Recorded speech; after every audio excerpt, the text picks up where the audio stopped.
ancient city of Mycenae first, and then woke early the next day to search out ancient Epidurus and its great theatre before dipping our heads underwater in search for a sunken city.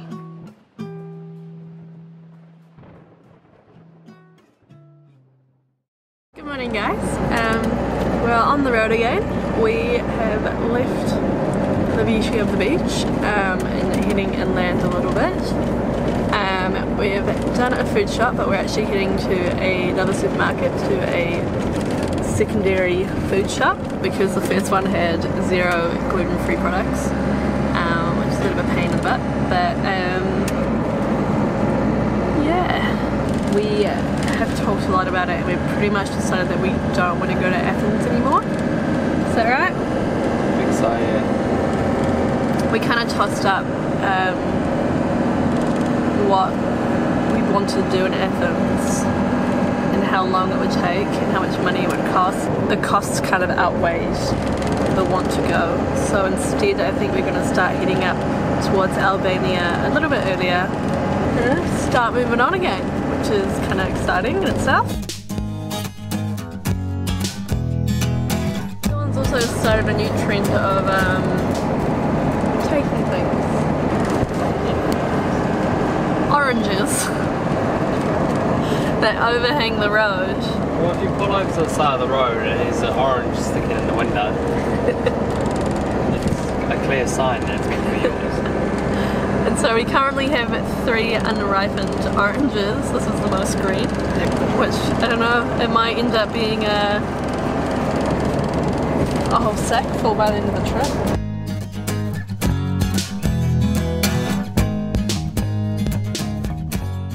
Currently here, we're gonna drive around, skip Athens and come back to around here on this point to a beach, which is a 3-hour, probably 3.5 by the time we get there with Nelly, and then tomorrow we're gonna head up to some monasteries at Meteora, I think. So a bit of a drive, but it should be good. Yeah. Finally, after almost a month, we were starting to head north again, and we were finally starting to get a little more excited about being somewhere new. The drive was long and the day had stayed grey, which seemed to suck our energy out of us. As you probably know by now, we are 2 solar-powered humans. But we sucked it up and continued, crossing our fingers that it would be an easy park at the end of it. So we've kind of got ourselves in a bit of a situation. The road that we were going to take over to the spot was really narrow and rocky, and so we thought if it rains then we might get stuck there, or worse potentially. So we've gone down another road to try find somewhere we can turn around, because on Google Maps it said it was a full circuit, but that's actually not the case. And now we're kind of locked in on this narrow road right next to the water. So Dylan's just gone up to check it out. Hopefully there's somewhere where we can turn around. You should be able to turn around just... Holy fuck, well, like, it's going to be hard. Due to the stress of it, we did not film ourselves getting out of this sticky situation. So here's a few diagrams to help you understand. There's us on a road, a cliff and the sea to the left, a cliff and the route that Google suggested on the right. The road led up left, at least a 45-degree angle that Nelly could barely get a toe up on, so we needed to do a 45-point turn and get the heck out of there. So, with a lot of back and forth, I managed to turn around. How stressful. Plus we still got to get out of here. We'll find somewhere to sleep. Okay, so no longer sure where we're going to stay. Hopefully near this water, because it's beautiful. Oh Jesus, you're close.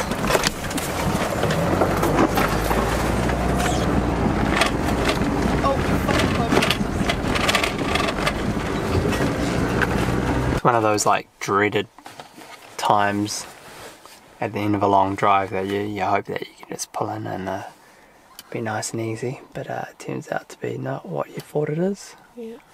And you get stuck a little bit. Almost stuck. Now there's like a good size that it's very unlikely that she'll seesaw, and she's got good grunt. So it's pretty good. Yeah. Anyway, we've found a spot a minute down the road next to the harbour. At least we have something to stay tonight. We don't have to think about that till tomorrow. Kind of reminds me of the first time. Like you look at all this barbed wire fence and you think, why do they need barbed wire fence? So we'll see. But anyway, I'm gonna go to have a quick look, see what else is around, just in case. Cool. I'm starving. See you later, guys. Ciao. Ciao.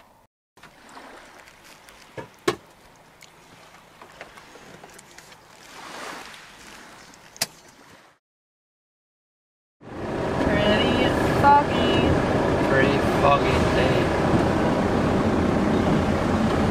Nutso. Morning guys, we're on the road again and it's a pretty foggy wet day. We're heading to Meteora today, but we probably won't check it out until tomorrow where the weather is meant to be much nicer. Got a 3-hour drive now, which is all good. Last night was a bit hectic, but I got a pretty good sleep. I don't think Dylan did, but I did. We had some cats crawling all over the van. Over the next couple of days I feel like we'll be out of Greece. Freaky.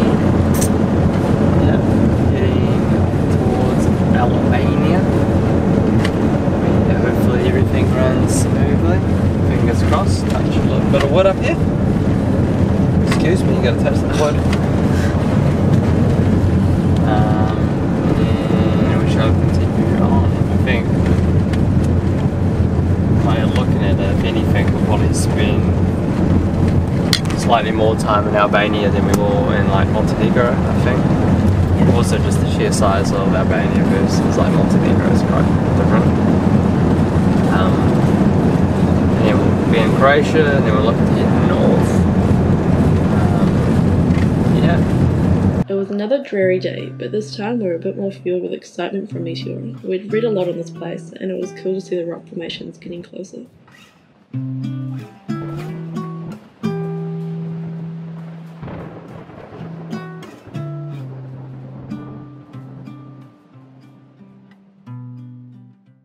Howdy team, we're currently in Meteora. We're just at one of the campsites here called Camping Vachos, or something along those lines anyway. Tomorrow looks like quite a big day for us. Potentially looking at about at least a 4-hour round trip hike up until some of the monasteries.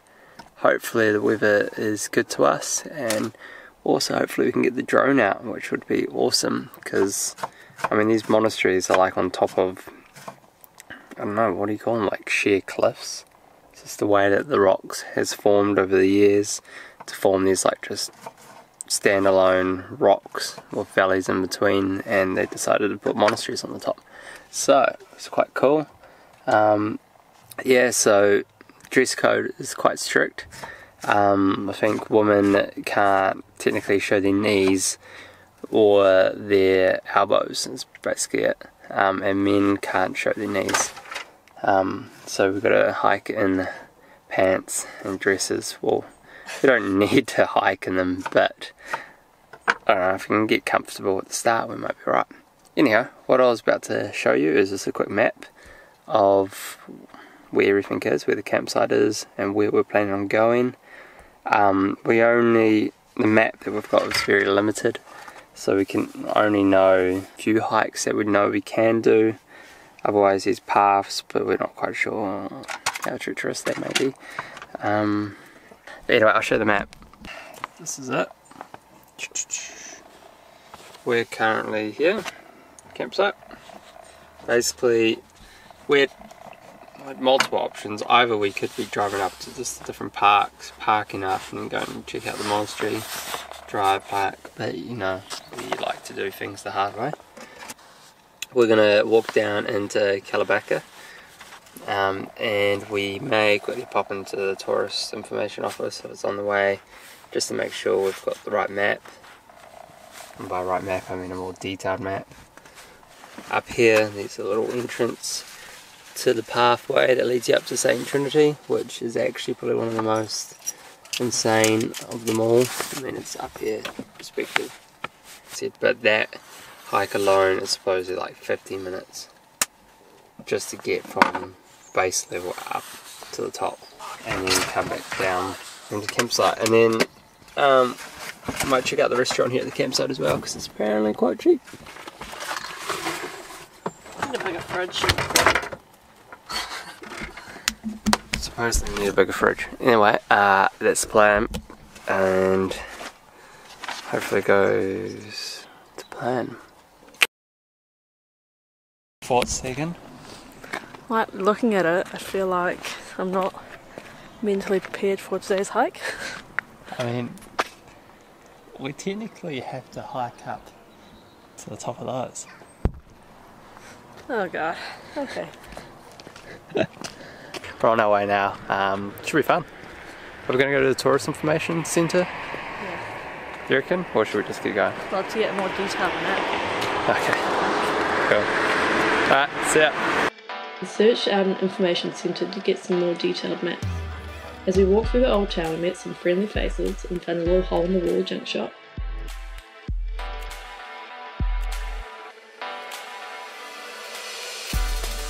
So what happened, Tegs? We walked past this like junk shop almost, and we love a good junk shop. And it had all these like cool goat bells and just like everything. It was pretty cool. And so we ended up buying a goat bell and a book about Meteora, which had the shopkeeper in it. So we thought, why not? So it was quite good. Now we're on our way up that bloody monstrosity of a cliff. It took all of 5 minutes for us to get lost as we weaved through the little houses, and had been told to look out for a sign leading the way. Delayering already. Yeah. Here's the entrance though. Yeah. So far there's like slow ascending paths. Oh, actually that. Oh, look at the rocks. The view at every stage was mad. We couldn't get over how small we felt amongst these giants, but we were only a little way up and kept walking. The sweating's begun.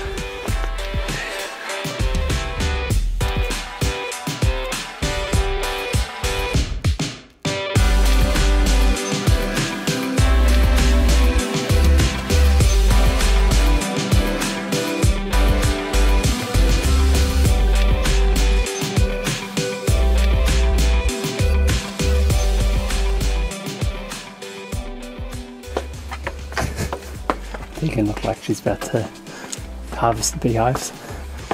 Finally, we'd made it to the top, and our first port of call was the Monastery of Holy Trinity.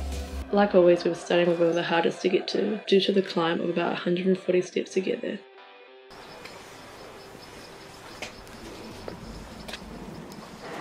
The cheetah's way up. MTV. Quick way down. What's so far to do?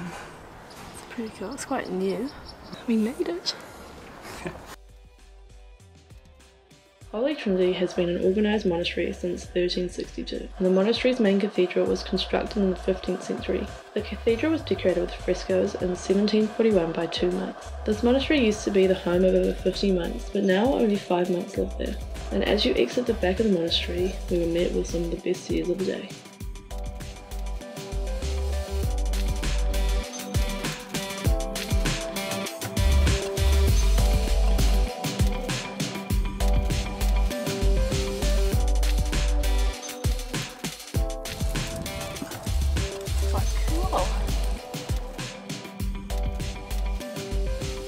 Could take that path. It just seems like a waste of time. Does that? Like and energy. Rather just walk on the road. Yeah. Meteora became a UNESCO World Heritage Site in 1988. Meteora, quite fittingly, means suspended in the air in Greek. And it is a rock formation of various cliffs which are over 60 million years old. Like that lady, she's like... Then all the rocks come up.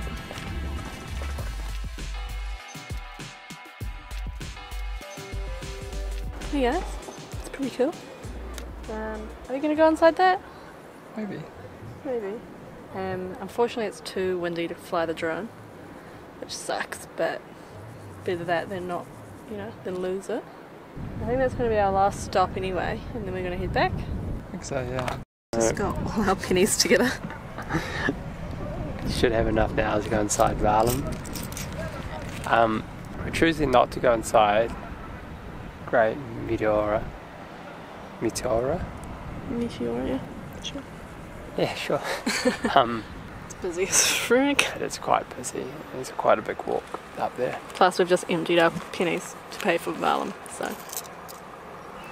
Yeah, we're hedging our bets here and going to Valum. Plus Valum's kind of cool. It's like out on the peninsula point. Yeah. So you can actually see like 360. Pretty much all of them from there. Not saying you can't from the other ones, but it looks like sick, so. The monastery of Valum is named for the monk who first built the tiny chapel in 1350. He built portions of the monastery, but when he died the rock was abandoned again for 200 years. In 1517, two monk brothers reached the rock and they started to build the monastery from scratch. It took them 22 years to transport all the materials, and then it only took 20 days to build the actual monastery. Today, Valum Monastery is occupied by 7 monks and can be accessed by a narrow bridge that runs back to the main road. But back then, the ascent to the monastery was made by wooden ladders, each of which had about 25 rungs. The ladders were hanging up from the rock with the help of pegs on the north side of the church, and a gap was created between them. The monks often had to jump from one ladder to another, risking their own lives.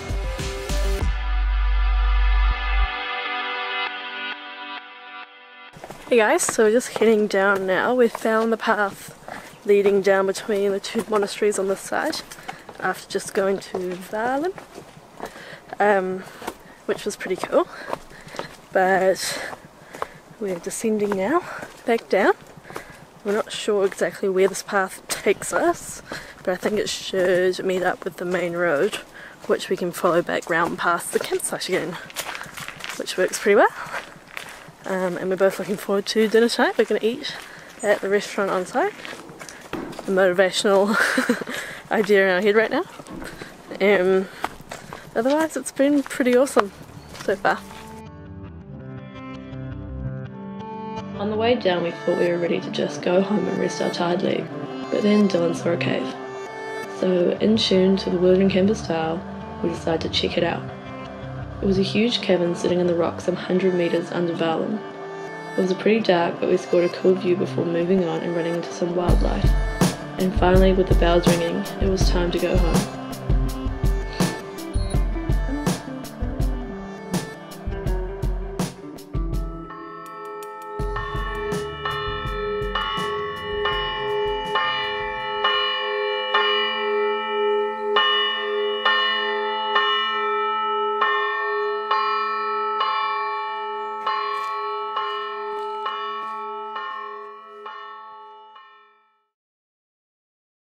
So we got back a little while ago and we've just been chilling out, but now the restaurant on site has opened, hopefully, and we're going to go get some food. Yeah. So we don't have to make dinner. It's so nice. Cool. Cool. Let's rock and roll. Classic.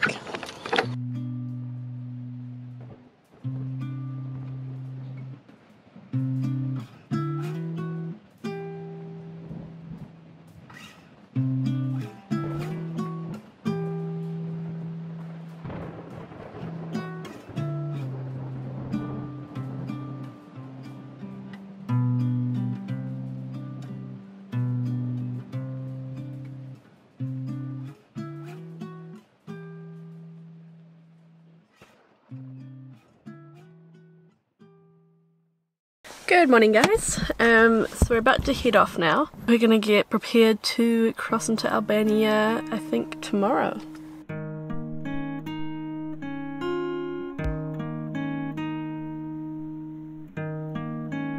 We got a not very nice wake up call at around 2 AM. The van was rocking back and forth. Last night there was an earthquake.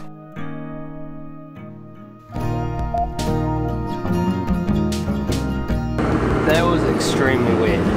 No one tells us what to do, so we just creep forward after we get our passports, and then the lady's like, you go. And now we're in Albania.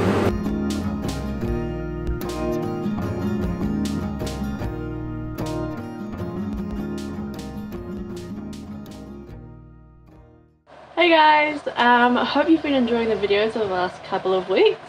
We're seeing we'll get a little bit more regular with them. Yeah. Yeah, we haven't done this in a while, so we just want to say a huge thank you to everyone who's watched the video, especially our patrons. Yeah. Especially right now, because got a lot going on and they've been really supportive. If you want to know what I'm talking about, then head to our Patreon. There should be a link popping up somewhere soon. Maybe. Yeah, who knows. Yeah, that's basically it. Cool. I mean, keep liking the videos and subscribe if you haven't already. But yeah, otherwise just stay true for what's next. Yeah. Cool. Bye. Yeah.